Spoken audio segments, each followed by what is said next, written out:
Welcome back to my channel. I am Pratyush and you are watching maths world arena. तो जैसा कि आपको याद होगा कि पिछले वीडियो में हमने अलजेब्रिक एक्सप्रेशंस कवर किया था, तो आज के इस वीडियो में हम पढ़ने जा रहे हैं सिंपल इक्वेशन, जो कि उससे काफ़ी रिलेटेड है।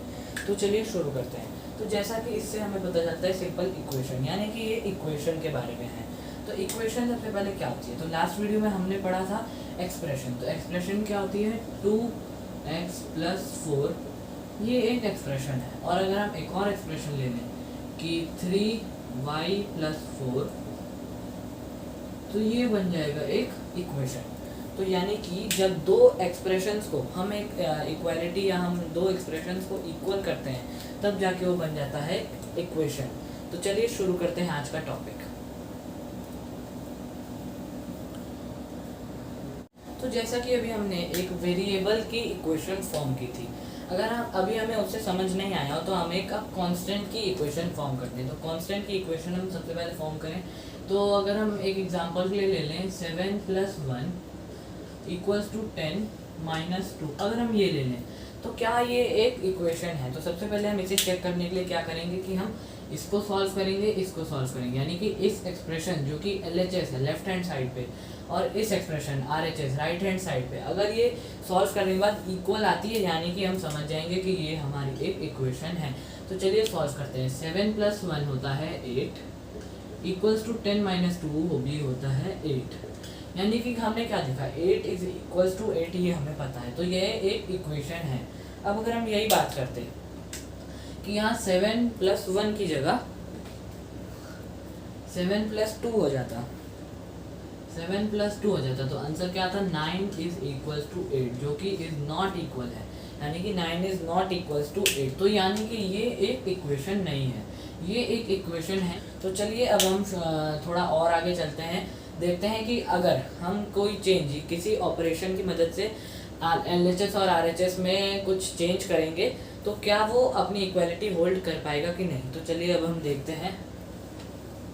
तो अगर हम इसी का एग्जांपल लें जो हमने किया है कि 7 + 1 = 10 - 2, ये तो हमने देख लिया है कि ये एक इक्वेशन है। अगर हम इसमें थोड़ा चेंज करें किसी ऑपरेशन की मदद से, जैसे 7 + 1 + 5 कर दें, तो अब हम क्या करेंगे? यानी कि हमने क्या किया है, LHS में +5 किया है। तो अब हम जब भी LHS या RHS किसी भी साइड में हम कोई एक चेंज करते हैं किसी ऑपरेशन की मदद से, तो हमें वो दूसरे में भी करना पड़ता है।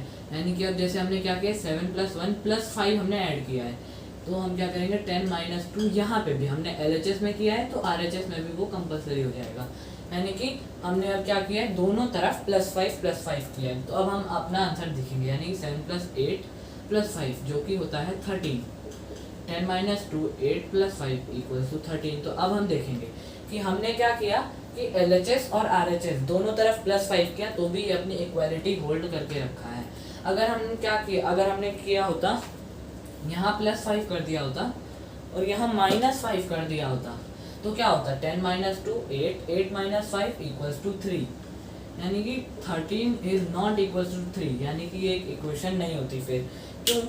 इसलिए क्योंकि इसलिए ज़रूरी है कि LHS में अगर हम कोई एक कांस्टेंट या कोई कुछ भी वेरिएबल ऐड करते हैं, कोई भी किसी भी ऑपरेशन की वजह से हम चेंज करते हैं, तो हमको वो RHS में भी कंपलसरी हो जाता है चेंज करना, नहीं तो हमारी जो इक्वेशन है वो इक्वेशन नहीं रहेगी। तो चलिए अब हम चलते हैं अपने नेक्स्ट टॉपिक पे। तो नेक्स्ट टॉपिक पे हम देखेंगे कि जैसा कि अभी हमने देखा कि हमने ऐड किया तो हमारा इक्वल है। अगर हम दोनों तरफ सेम कांस्टेंट या सेम टर्म ऐड करते हैं तब तो हमारी इक्वेशन एक अपनी इक्वालिटी होल्ड करती है। लेकिन अगर हम माइनस करेंगे तो क्या वो अपनी इक्वालिटी होल्ड कर पाएंगे? अगर हम इसी का एग्जांपल लें, 7 + 1 - 3 कर देते हैं और = 10 - 2 -3 कर देते हैं, ये हम कर देते हैं। तो अब देखेंगे कि क्या ये अपनी इक्वालिटी होल्ड कर पाएगी कि नहीं। तो 7 + 1 8 होता है, 8 - 3 5 होता है, = 10 - 2 8 होता है और 8 - 3 5 होता है। यानी कि हमने देखा कि हमने सेम टर्म -3 और -3 LHS और RHS में सब्ट्रैक्ट किया है, तो हमने क्या देखा कि वो अपनी इक्वालिटी होल्ड कर रहा है। जो इक्वेशन है। और यही अगर हम +3 कर देते तो यहाँ पे क्या हो जाता है 11 इज नॉट इक्वल्स टू 5, यानी कि ये अपनी इक्वालिटी को होल्ड नहीं कर पाता, ये एक इक्वेशन नहीं रहती। तो ये तो हमने देखा सब्ट्रैक्शन में। अगर हम बात करें मल्टीप्लिकेशन में, हम फिर सेम एग्जांपल लेंगे। 7 + 1 इंटू 2 कर देते हैं इक्वल्स टू 10 - 2 इंटू 2 कर देते हैं। तो अब हमारा आंसर क्या आएगा? 7 + 1 होता है 8 और 8 इंटू 2, फिर 10 - 2 होता है 8 और 8 इंटू 2, यानी कि 16 इज इक्वल्स टू 16। हमने क्या देखा कि हमने मल्टीप्लाई किया है LHS और RHS में सेम टर्म को, तो हमारे पास इक्वेशन सेम आ रही है, यानी कि इक्वालिटी इसकी होल्ड है। अगर हम यही करते कि हम इंटू यहाँ 3 कर देते तो क्या होता? 8 into 3 24 is not equal to 16, यही हो जाता। यानी कि इससे हमें क्या पता चलता है कि जो LHS है, हम LHS में जिस भी ऑपरेशन की वजह से हम कोई भी टर्म ऐड करेंगे तो हमें RHS में भी कंपलसरी हो जाता है ऐड करना। तो चलिए अब हम देखते हैं डिवीज़न में क्या ये वर्क करता है कि नहीं।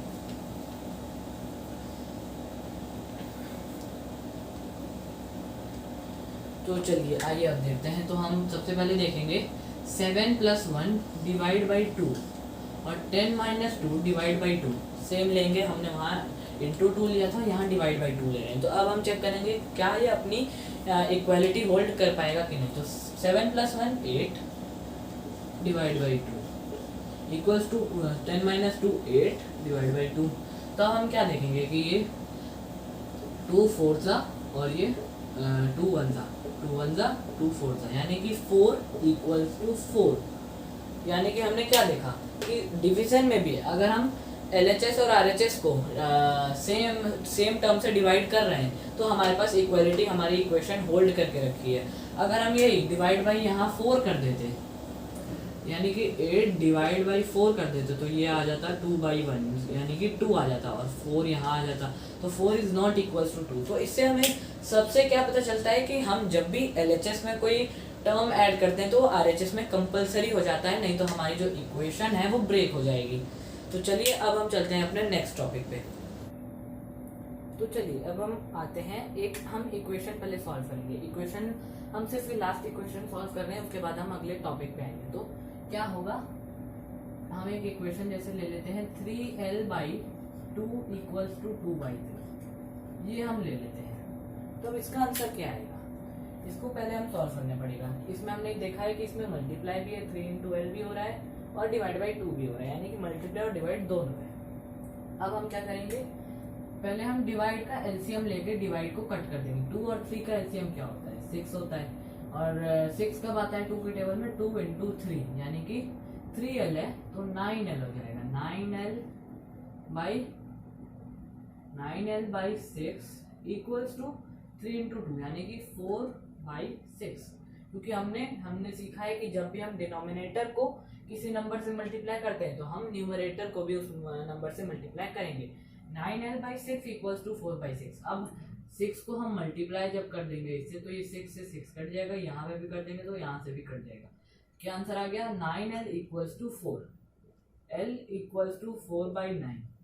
यही हमारा आंसर है, 4/9 हमारा इसका आंसर आ चुका है। तो चलिए अब हम आते हैं अपने नेक्स्ट टॉपिक पे।